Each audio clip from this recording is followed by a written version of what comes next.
Welcome to the Twilight campaign for Freespace 2 here on Paladin Gaming. We're going into the first mission. I am doing this between Warzone and Derelict. It's supposed to take place in the same continuity between the two. And it's only 6 missions, so we're going to find out how it goes. GTD Morgain, Ribos System. April 12th, 2372. Welcome aboard. This message is to serve as a welcome aboard to all newly arrived pilots to the Morgain. As you know, you have joined a crew numbering over 2,000 members. This is a skeleton crew compared to craft such as the Hecate for a vessel of this magnitude. You are part of a proud collective of men and women striving for the future of the Alliance. This is the GTD Morgain quarterdeck. Timon Yeltsin signing off. What is the Morgain if it's not a Hecate or an Orion? Welcome to the Scythes of Twilight. Greetings, Terran. As I am sure you know, I am Ta Minok, the second in command of the Terran-Vasudan squadron, known to your people as the Scythes of Twilight. Commander Talstavi herself was unfortunately unwilling to meet you, and several dozen pilots transferred from the GTD Knossos, as well as she outright refused to attend the welcoming committee for the arrival of the 79th from the Excalibur Morgain. We're apparently leaning hard into Arthurian mythology for this one. Do not be alarmed by her behavior. Her duty to the Alliance is as strong as any of ours, in fact, by far much stronger. By the time you receive this message, you will have been escorted to your quarters and quite comfortable. You will soon receive data upon our assignment. Until then, please familiarize yourself with the crew and please know your wingman. May you live to see your home, Terran. It looks like a Hecate. You know, the retail model. Situational brief. This is Commander Julia Talstavi. This briefing will be kept to the point without the frippery that most of our new pilots will expect. She says 3 pages into a 9-page command briefing. 56 hours ago, all contact was lost with the entirety of the Ikeya system. Not even navigation buoy signals remain. One distress signal escaped from the system for total silence. Mayday, Mayday, this is the GTD Ikeya.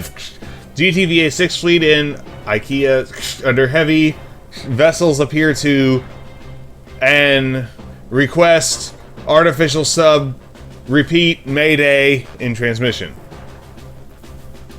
24 fighter wings of the GTCv Damascus were sent to the Ikeya system to assess the situation. All contact was lost upon their making the jump. Allied command has refused to commit a full fleet into the Ikeya system. Instead, a task force comprised of the following vessels will enter the Ikeya system, assess the situation, and put an end to it. This task force will include the following vessels: the GTD Morgain, GTCv Damascus, GTCv Jasara, GTC Konya, GVC Hyonto, GTC Forsyth, and GTC Rosalind. We are currently transferring all non-essential personnel off board. All squadrons aboard the Morgain save the Scythes of the Twilight are now off ship. The 79th Tango, which recently arrived from the Excalibur, will serve a support role in the upcoming operation. This is Commander Talstavi out. What are the 79th Tango basing at, if not on the Morgain? Alright. Because none of the other ships have hangar bays. Quarterdeck brief. Terran, I have forwarded Yeltsin's briefing to the commander and myself to you due to its clearly being of your interest. An excerpt follows. Ta Minok. As an addendum to the manifest above, theft of the GTW-8 Hornet warhead casings has ceased since the personnel transfers. Also, Julia, please be a little more human and talk to me more than one message this month with send me 12 Apollos, no modifications. What? On that note, the requested Apollos have arrived, not changed one bit since last used by Commodore Dark and his 666 Demon Squadron at the Battle of Vasuda Prime during the Great War. What in... After looking over these specs and throwing them against some of Minox Anubis drones, I could see that it was the Apollo, not the Herc, that won the Great War.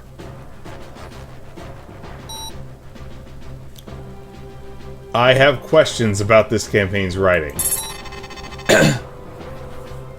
Some Johnson's munitions techs arrived installing these new NPW-2s onto our Hercs. They wound up frying some CFD arrays when rerouting the power grids for them.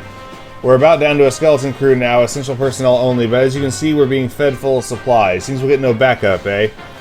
So are we going to be flying Great War relics in 2372?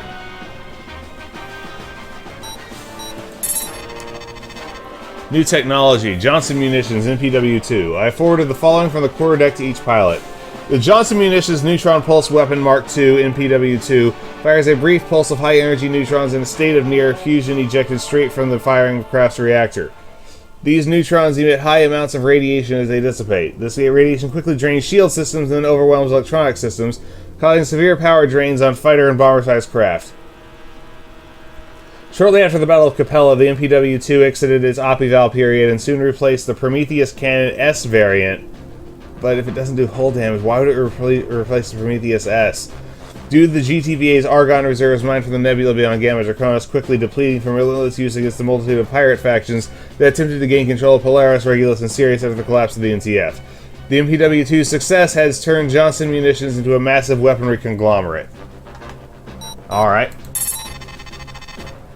Cherubim IFF Warhead. Minoc wanted me to forward this to all of you as soon as I could. This is the official line as says the GTVA database on this weapon once they release it for full production. The GTVA's development of advanced identify friend or foe missile technology has made way for a new generation of weaponry, the Cherubim missile system. The Cherubim is the pinnacle of the GTVA's development of fire and forget weaponry. It is extremely cheap to produce, highly maneuverable, as well as extremely proficient in tracking due to its onboard quasi-AI system. The Cherubim's only disadvantage is a lighter payload, 12.8 kilotons, than its predecessor, the Rockeye. But if it actually hits things, then... This is Admiral Soyavo, commanding officer of the GTD Morgain. 15 minutes ago, all personnel and munitions transfers were completed. Yeltsin has recently sent me the current manifest which matches the operation plan. All wing commanders are to report to the quarterdeck for their mission briefs. All non-flight hands prepare for jump stations. It has begun. Alright, let's go to our first mission briefing. With extreme prejudice. This is Timon Yeltsin, quarterdeck of the GTD Morgain. For those who have not yet checked their personal database system, welcome aboard. In case you skipped the command briefing. Yeah, that's a Hecate. Alright. How are we running on a crew of 2,000? That's like Corvette size. At 0530 hours, all personnel and supply transfers for the task force soon to enter Ikeya were completed. Command has ordered the Morgain and her battle group to proceed to the Ikeya system. The first phase of our operation will be to rescue the Ribos-Ikeya secure the Ribos-Ikeya subspace node. This will be done through the GTCv Damascus and Alpha Wing of the Scythes of Twilight, which will secure the area around the node until further forces from the fleet can arrive. Hostile forces are expected, however their composition is as yet unknown. We do know, however, that all vessels that have entered into the Ikeya system since the loss of contact have not returned. Be prepared for any situation.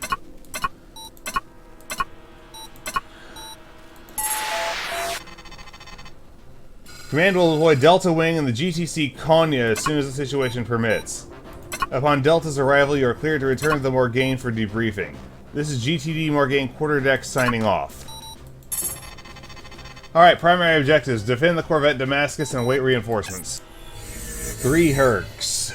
Okay. Now, we don't know what we're going into, so how about... I'm going to switch for Perseus. Because we're on escort duty, you never know what kind of interception you might need to do.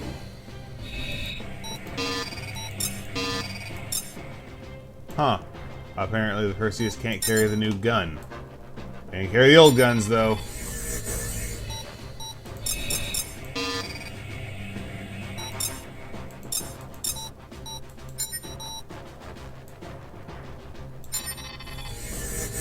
And we are not sticking anybody with Hornets.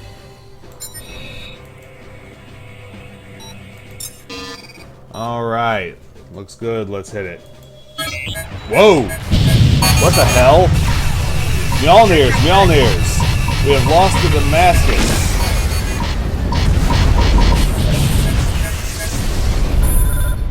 Affirmative.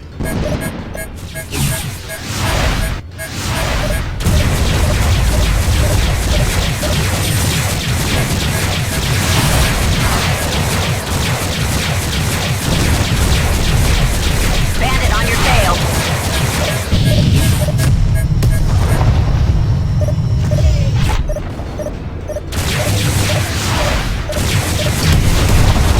That was convenient.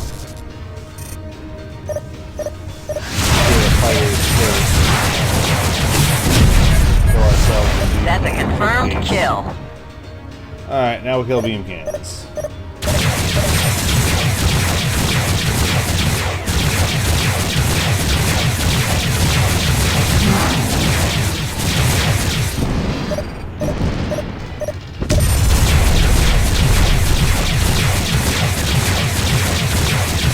Alright. We destroyed the static.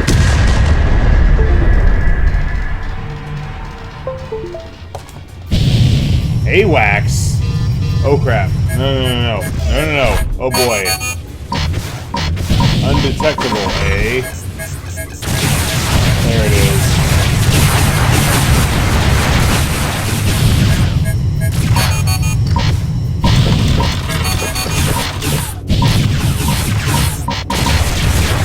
Oh damn it. Screwed that one up pretty good. Shields are back at full. Where is it?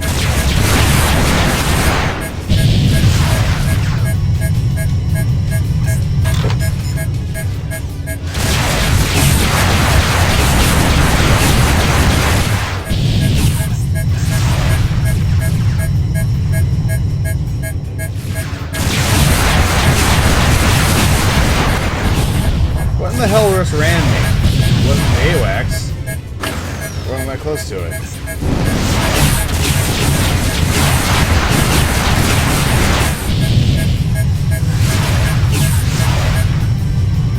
Make it.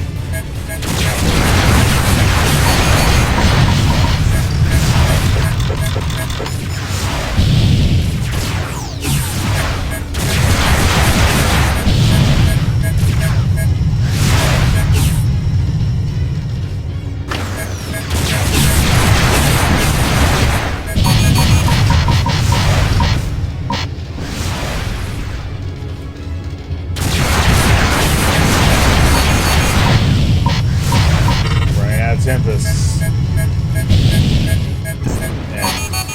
also holes. The energy spectrum within the AWACS vessel. Limisar self-destruction is imminent. Good work, Alpha. The remaining fighters destroy the remaining fighters as Morgain Soldier's Delta Wing and the Coney Junction system. Can't be ramming. Oh, are they fleeing? They're fleeing. Cowards. Awaiting order. Apparently these guys aren't cowards.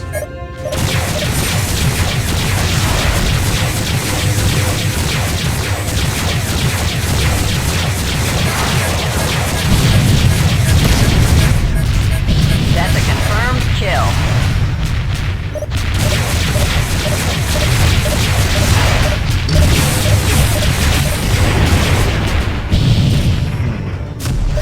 Authorization is in his base.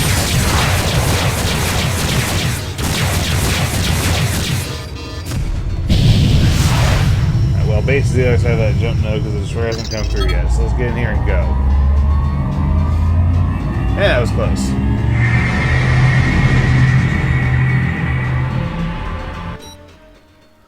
The loss of the GTCv Damascus is a devastating blow to the Alliance. No one could have predicted the use of RBC weaponry aboard the Ikeya, around the Ikeya Ribos-Ikeya node, and so nothing could have prevented this loss of life. However, your securing of the node has allowed for our forces to safely deploy within the Ikeya system. It appears that the forces we are fighting are a Terran paramilitary organization which has been using strike reconnaissance craft in conjunction with jamming AWACS vessels for their combat tactics. Where in the heck are they getting these things? AWACS are rare and incredibly expensive.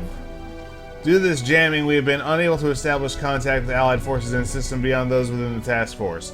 Currently, patrols in force have allowed us to prevent several attempted counterattacks. However, hostile resistance is heavy. Once again, great work, pilot. You are dismissed. There was nothing you could have done to prevent the destruction of the Damascus. Yeah, I turned the difficulty down to easy because that ambush killed me so many times on hard and I was just tired of it. So, 5 total kills and 2 assists with the big easy asterisk on them. 3 Lokis, 1 Charybdis, and 1 Mjolnir sentry gun. So that was with Extreme Prejudice, the first mission of the Twilight campaign for Freespace 2 here on Paladin Gaming. This is Paladin Gaming, signing off.